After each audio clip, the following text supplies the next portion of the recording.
বিসমিল্লাহির রহমানির রহিম। গণতন্ত্রের মাতা ও আপসীন দেশনেত্রী বেগম খালেদা জিয়া গতকাল 30 ডিসেম্বর 2025 ভোর 6টায় ইন্তেকাল করেছেন। ইন্না লিল্লাহি ওয়া ইন্না ইলাইহি রাজিউন। আমরা তাঁর আত্মার মাগফিরাত কামনা করছি এবং পরম করুণাময় আল্লাহ তাআলার দরবারে প্রার্থনা করছি তিনি যেন আমাদের সকলের পরম শ্রদ্ধেয় নেত্রীকে জান্নাতুল ফেরদৌস নসিব করেন। ওনার মৃত্যু সংবাদ মুহূর্তের ভিতর ছড়িয়ে পড়লে দেশ বিদেশে সকল বাংলাদেশি মানুষ শোকে বিহ্বল হয়ে পড়ে এবং মূল ধারা থেকে সোশ্যাল মিডিয়া পরিপূর্ণ হয়ে ওঠে তাদের দোয়া ও প্রার্থনায়। অন্যদিকে পুরো বিশ্বের রাজনৈতিক পরিমণ্ডল থেকে আসতে শুরু করে আন্তরিক শোকবার্তা।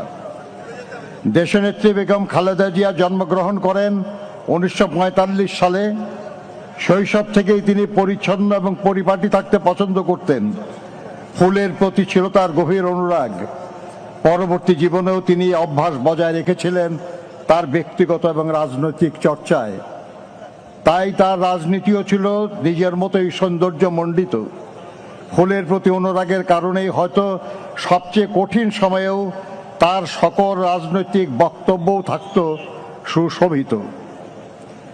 1960 সালের 5 আগস্ট তৎকালীন সেনাবাহিনীর চৌকস কর্মকর্তা ক্যাপ্টেন জিয়াউর রহমানের সাথে তিনি বিবাহ বন্ধনে আবদ্ধ হন। তাঁদের 2 পুত্রের মাঝে জ্যেষ্ঠ পুত্র তারেক রহমান বর্তমানে বাংলাদেশ জাতীয়তাবাদী দলের ভারপ্রাপ্ত চেয়ারম্যান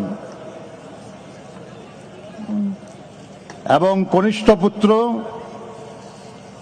আরাফাত রহমান কোকো স্বৈরাচারী আওয়ামী লীগ সরকারের রাজনৈতিক প্রতিহিংসার শিকার হয়ে মালয়েশিয়ায় অবস্থানকালে প্রকৃতপক্ষে বিনা চিকিৎসায় 2015 সালের 24শে জানুয়ারি মাত্র 45 বছর বয়সে ইন্তেকাল করেন।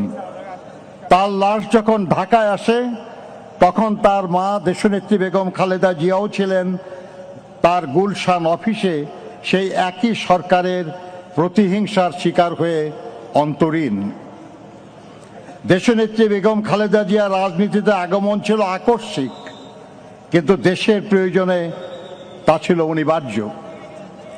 1981 সালের 30শে মে কতিপয় বিপদগামী সেনা কর্মকর্তার হাতে রাষ্ট্রপতি জিয়াউর রহমান বীর উত্তম শাহাদত বরণ করার পর দলীয়